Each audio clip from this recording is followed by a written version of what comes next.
CEOs from California, Silicon Valley have been invited by President Trump for a technology brainstorming week. How successful is it likely to be? And will Trump benefit from their advice? And on the 17th annual World Refugee Day, with over 65 million people forced from their homes, I'll be asking whether the treatment of refugees has actually changed much since the turn of the century. Welcome to The Point, live from Beijing. I'm Li Xin.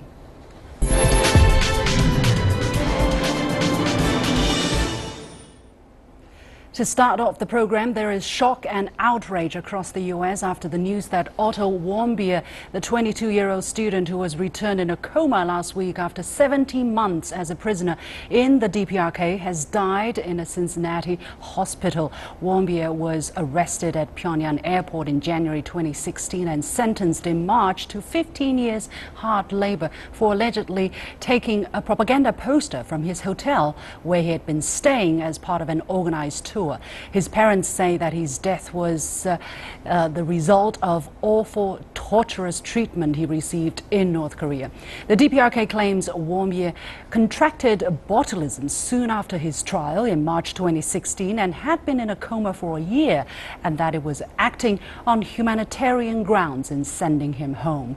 A team of American doctors have said, however, that they have found no sign of botulism. Young Pioneer Tours, the travel company that took Warmbier to North Korea, has said it will no longer take U.S. citizens into the country because of the high risks involved. At the same time, there is talk in Washington of introducing a travel control act that will effectively stop Americans from going to that country anyway. That is obviously scant comfort for Warmbier's parents, but is also a lesson many other nationalities might do well to heed.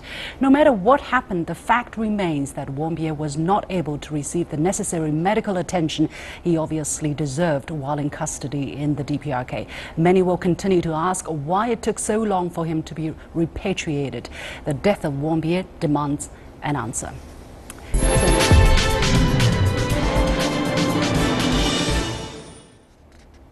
About 20 Silicon Valley CEOs are meeting U.S. President Donald Trump at the White House this week for a so-called Technology Week. This is the second time Trump has invited tech CEOs, the last time being before his inauguration last December. U.S. media have said that some tech companies and Trump stand at ideological loggerheads on a myriad of key issues, including immigration reform, encryption, and social concerns. So why has Trump reached out to them? Will the so-called Technology Week be instrumental in helping Trump's policy reforms? Could it be a success or another worst week following the Infrastructure Week, which was overshadowed by the potential investigation into Trump's alleged obstruction of justice? Joining me today in the studio is Professor Dennis Simon, Executive Vice Chancellor of Duke Kunshan University in China, and Mr. Andy Mok, founder of Red Pagoda Resources, a Beijing-based company providing professional services to startups. Gentlemen, thank you very much for joining me in the program today. Now, a White House official said on Friday that Silicon Valley can help the U.S. government save up to $1 trillion over 10 years by cutting costs and improving services, calling it an economic opportunity. Professor Simon, why is the Trump administration so keen on reaching out for Silicon Valley's help? Well, it seems to me that President Trump is looking to fulfill the mandate that he brought to Washington, which was to make government more efficient and allow the government to perform at a much higher level. And that includes, for President Trump, perhaps becoming a paperless administration where the bureaucracy will improve its performance. It includes things like improving cybersecurity, which is obviously not only a national issue but a growing international issue, and also in effect to make the government a much more leaner and meaner organization, and to get the fat out of the bureaucracy. And I think that's one of the mandates he brought with him when he came to Washington, D.C. Mr. Mok, what do you see as the significance in Trump grasping the so-called economic opportunity, and what do you expect the tech CEOs to gain out of these meetings? Well, I think the economic opportunity seeing is enormous. If we look at the size of the federal budget, it's $3.8 trillion. That's with a T. And just the defense budget alone is almost $600 billion a year. So if we look at savings of $1 trillion over 10 years, that in fact while in absolute terms it's a very large number, in the overall spending of the federal government, which represents about 20% of GDP, it's an enormous business opportunity for these tech CEOs. And as Professor Simon was saying, because of a lot of the inefficiency and even fraud and other issues with the federal government, that there's enormous potential opportunities for greater efficiency for the government as well. Now, cybersecurity is said to be on the Tech Week agenda, and is also one that could well be of special interest for Trump, as he himself has been on the receiving end of allegations about Russian hacking of the U.S. election. Professor Simon, how vulnerable is the U.S. legacy system to cyber threats, and how urgent it is for Trump to get advice from these tech CEOs to fix these potential loopholes? Well, as you may know, there's a tension right now in the United States between national security concerns and privacy concerns, and trying to find the balance between those two ends of the spectrum is a difficult one. I think it's extremely urgent for the Trump administration to make progress on cybersecurity. I think, like many countries, the U.S. feels a high degree of vulnerability, and I think at this point in time, if nothing is done or the Trump administration delays and then there is an event of some sort like has occurred in the U.S. election, I think that there's going to be political repercussions that could affect him even more negatively than where we are right now. Mr. Mogg, what can these tech CEOs offer in terms of the help that President Trump needs in terms of cybersecurity? Well, I think these tech CEOs, in particular companies like Apple, like Google, and like Microsoft, can first of all offer technology. So they spend enormous sums on R&D in general, but security, cybersecurity is a huge issue for them, particularly around encryption type technologies. I think that's one thing they can certainly provide. I think the other thing they can provide as well is just the organizational expertise. How do you motivate, organize groups of people to actually implement and use that technology? So those are, I think, two very critical resources or assets that Silicon Valley can bring to the Trump administration and the federal government in general. Now, the potential is great. However, the two sides have not been seeing each other eye to eye. For instance, Trump has tried a number of times to reinstate his immigration policy, while tech companies continue trying to hire foreign talents. In addition, many tech leaders decided to leave the White House various advisory councils after Trump's announced withdrawal from the Paris Climate Accord. Mr. Mogg, to what extent might Trump's controversial policies reshape the tech companies' business scope? Well, I think certainly Silicon Valley CEOs tend to be more on the progressive side of the political spectrum, at least in their public statements. But let's not forget, too, that almost all of these companies are publicly listed companies, and as CEOs, they have a fiduciary responsibility to their shareholders to maximize the enterprise value of their companies. And when opportunities such as President Trump is offering, and Jared Kushner as well, to help reinvent government by making it technologically more advanced. These are billion, maybe even trillion-dollar business opportunities that I would think no publicly listed tech company can pass up, despite whatever personal reservations these CEOs may have.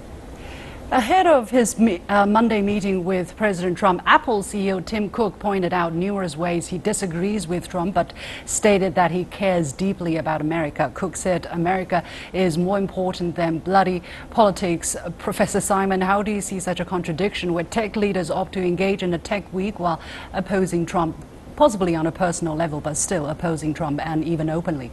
Well, I think everyone recognizes that with every opportunity there comes some consequences, and I think that these companies clearly want, as Mr. Mock said, take advantage of the huge business opportunity presented by this effort to increase the performance of government. But I think that they also feel a social responsibility, and I think that it's very, very important to understand that their goal is simply to take a stand on these issues, while at at the same time trying to figure out ways to work with the government. As Tim Cook said, we are all Americans, and I think that as Americans, we want to see the country move forward, and they want to try to find a way how not only to make their companies successful, but make the American economy perform at a higher level. But do you think it is, I mean, it's an okay start, it's a good start, but do you think their mission is likely to succeed for both sides, Professor Simon? I think, you know, it's a really tough call. I mean, I think that I think that tech companies are going to have an uphill battle, and the reason why it's going to be uphill is that the Trump administration has behaved sometimes in very unpredictable ways. And so, if there was a sense of consistency in policy and a sense of consistency in direction, I think that they would feel much more confident about offering him even more support. But right now, I think they still are walking on eggshells, wondering in which direction the administration is going to move, and whether or not there's going to be a coherent policy that they could support in the coming months and years ahead. Mr. Mock, how optimistic are you about the future prospects or, you know, the future cooperation between the two sides? We are seeing a start, but in order for both sides to really stick to each other and work things out, what would have to happen? Well, I think, you know, the economic logic of this is impeccable, but the obstacles are daunting. So first of all, I think this notion of a deep state is not a fanciful one, in that the bureaucracy acts in its own interest and has self-preservation instincts. We've seen reports where the Pentagon, the Department of Defense, has realized it's actually impossible to even audit the Department of Defense despite a multi-year effort. So this bureaucracy is something that has to be tamed. I think Professor Simon makes a good point about the social responsibility element of a CEO's job, and all of these CEOs also need to balance the views and the preferences of their employees as well, which makes this a tricky proposition. So, and I think lastly, a lot of these controversies we're seeing, I think to a degree, are also media generated, and there's this unholy alliance between the deep state and mainstream media that is making it very hard, I think, in general, for the Trump administration to achieve its policy goals. So when we look at these obstacles, I think they are very daunting. I hope he will be successful. You know, there's plenty of room for efficiency and improvement in the government, and if he is successful, I think that will be good for all Americans. Yeah. 1 minute left. Professor Simon, how do you see President Trump shaping up his technology policy in the whole process, if we can see any pattern at all? Well, that's another difficult challenge. Right now, we have not seen an appointment for the director of the Office of Science and Technology Policy at the White House, and there clearly is a vacuum there. And I think people are trying to understand in what direction, both internationally and domestically, the U.S. is going to move. And so if every initiative is something that comes out almost spontaneously, without a plan, without a strategy, I think there's going to be a hard road ahead, and I think we're going to see a lot of bumps in that road as we go down it. Let's wait and see. Thank you very much, the two gentlemen, Professor Dennis Simon, Executive Vice Chancellor of Duke Kunshan University, and Andy Mock, founder of Red Pagoda Resources. Now, here is my first point, and I still believe the list of attendees reads like a who's who in the high-tech industry, with notable exceptions. No doubt, as a sop to the companies themselves, one of the topics for discussion includes the U.S. work visa program, since this affects tech companies trying to hire foreign talents. But the tech leaders have been accused of hypocrisy after many castigated the president for pulling out of the Paris Climate Accord. Apple's Tim Cook, for instance, said he was attending because he cared deeply about America. Those of a more cynical mindset might add that there is a huge amount of money to be made for tech companies willing to be seen to be helpful to the administration. Nevertheless, one of the good things to come out of this is likely to be the fact that Donald Trump is sitting down with industry experts and listening to their advice. That in itself should give cause for optimism, as taking advice is not something this president has been known for. Those same cynics are now adding that, ironically, all Trump needs to do now in order for his technology week to be a success is to stay off Twitter, so that his lawyers don't need to run damage control and directly contradict everything he says. Tuesday is World Refugee Day. It was first designated in the year 2000 to honor the courage, strength and determination of women, men and children who are forced to flee their homeland under threat of persecution, conflict and violence. Now 17 years has passed. Though much effort has been made by the international community, we are still witnessing ever higher levels of displacement. According to UN Refugee Agency's 2016 yearbook, which was just published, an unprecedented 65.6 million people around the world are displaced. Among them, nearly 22.5 million refugees who have fled their homeland. As the numbers grow, aid groups are thinking about how to help them better, not just as victims, but also as participants to reclaim their inherent dignity. For more on the topic, I'm pleased to be joined in the studio by Mr. Francis Teo, who has been the acting representative of the UNHCR, the UN's refugee agency in Beijing for the past 4 years. Mr. Teo, thank you very much for joining us today. Now, what are the highlights of the latest yearbook, and are there any surprises for us? Yeah, thanks very much for having me on your program on World Refugee Day. The highlights is it's bad news because 65.6 million displaced persons from persecution, war and conflict, and it's a big problem for the world. And with more refugees moving to find safe refuge, the international community needs to do a bit more to help refugees. What are the countries, which are the countries that are producing the most number of refugees still, and which are the countries that are receiving, that are hosting the most number of refugees? Yes, Syria, of course, comes up as one of the top refugee producing countries, but we have today South Sudan as well as one of the fastest displacement in terms of persons seeking refuge. And most of the countries that host refugees around the world are mainly in low income and middle income country. It's not even in the rich country. So if you look at statistics in terms of numbers, the Middle East and North Africa, these are the places where it hosts about 39% of the world's displaced persons, and then another 29% of the world displaced are in the rest of Africa, and then we have in Asia, and we have in the Asia Pacific, and in Americas, and as well as in Europe. And Europe has only about 6% of the displaced person around the world. Mm-hmm. So it's indeed a bad situation upon a bad situation for these countries that are hosting these vast number of refugees. How much of a burden is that for these countries that are, for instance, neighboring Syria? Yeah, unfortunately, most of the countries that are hosting the biggest number of displaced persons and refugees are surrounding conflict areas, as you mentioned, like Syria. In Turkey, for example, they are the country that hosts the highest number of refugees in the world today. And as they are low and middle income country, these are the countries that has problem in itself. Mm-hmm. And for refugees, with large numbers coming into the country, in itself, it needs more support from an international community. So we must not forget that these countries that are hosting refugees need support as well. And UNHCR's program these days are looking at assisting refugees that cross the border, including assisting communities that are supporting the refugees.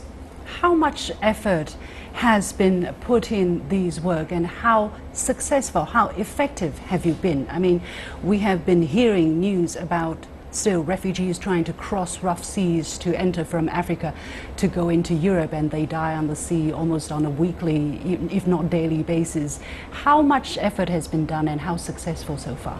Yes, and I think again this is an international community's responsibility. You mentioned about Mediterranean. Indeed, this year we are seeing more than almost 1,800 that perish trying to get into Europe.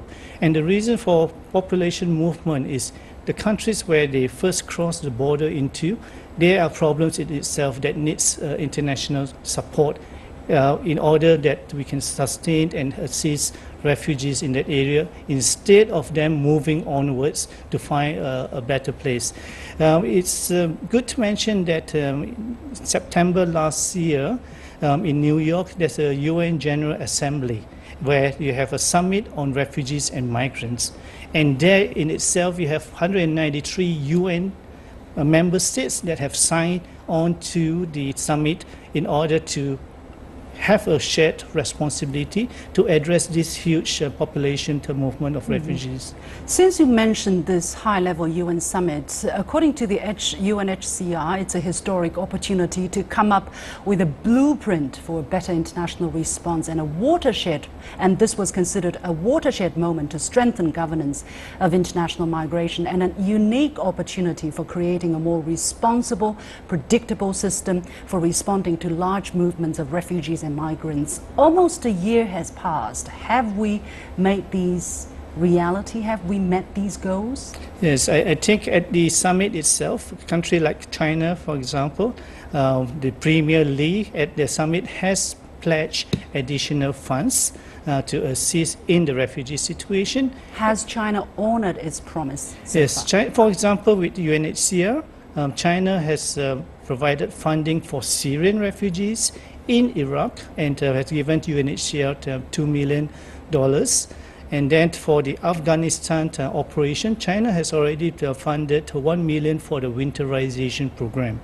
And then in last month, during the One Belt, One Road forum that Beijing has hosted, China has pledged additional funds to assist UNHCR with refugees along the One Belt, One Road countries. And we are very happy that we are trying to look at cooperation with China to do a bit more. And as you know as well, China is a permanent member of the UN Security Council, and China as well has contributed the largest number of peacekeepers in refugee conflict areas in many parts of the world. So China might have been doing a fairly good job so far, because I ask these questions because very often we hear Western journalists even asking me personally, what has China done in terms of helping refugees? So China has indeed done something. But when you are talking about this high-level UN meeting, you really set the standard very high, right, to have a watershed moment. But really, have we seen that? Has the international will be translated into action, not just on the part of China, but on the majority of countries, especially developed countries? Yes, and I think this is a recognition that we are looking at 65.6 million persons displaced. 10 years ago, it was half the number. And I think the international community has to come together to address this problem of individuals who are fleeing persecution, fleeing war and conflict to have a better life. And I think it's a collective cooperation between governments. China, for example, has taken the lead, and I think other countries as well should combine. And we are hopeful that, that the international community will not forget that refugees are not a burden. They are there not because they want to, and they have no choice but to live for a better life. What is the biggest obstacle? Is it a lack of will? Is it lack of funding? Is it, I don't know, what is the biggest difficulty for UNHCR in carrying its work, or the political division possibly among different countries? Yes, I mean the causes of refugees is actually man-made, and I think we need to look at the rule of law and also the respect for human rights in countries where together as an international community with the UN and all the different countries, we need to look at how to address the root causes before people start to move for protection and for refuge. But for the case of Syria, for instance, which is the largest refugee-producing country, what are the root causes? Can they be effectively addressed at this moment when the military conflict is still going on? Yes, that is, Syria is going into the 7th year, and we have seen huge number of refugees that have crossed the border in search of refuge, and there has to be a political solution in Syria to stop the conflict first and foremost. And of course, that's not the end of the problem, because if a conflict ends and is safe for individuals to return, this is where you're going to have numbers going back, you're going to have reconstruction, rebuilding of the whole society before anybody can go back. And UNHCR today, we are working very closely between humanitarian actors and development actors, and together it has to work together to find a solution for a better world. Well, I was mentioning in my leading that there is kind of a new thinking of helping the refugees instead of treating them as victims, but also engaging them, right? Treating them as participants who would want to reclaim their inherent dignity. How does that translate into practice? Yes, I think for a start, we used to provide humanitarian assistance to refugees as they cross the border. And that is critical in the first days because it's an emergency where we have to support that.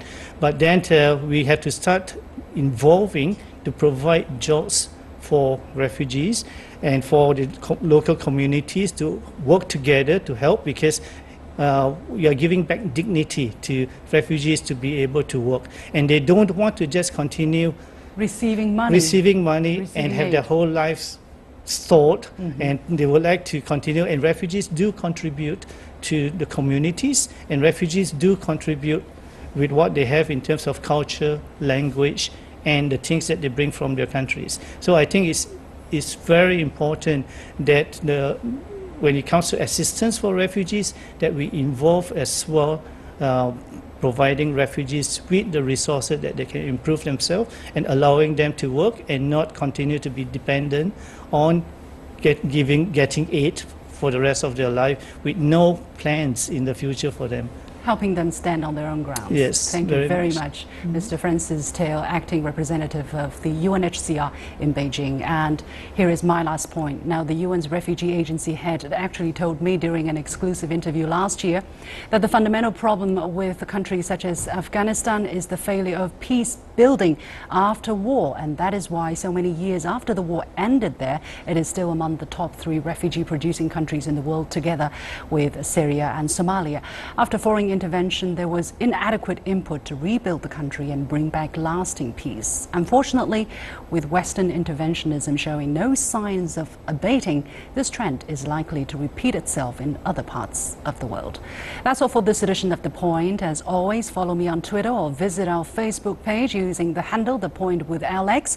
Download the application called CGTN Live to watch our show on your mobile devices, or go to YouTube and look for CGTN The Point. Thank you for watching. We've got The Point.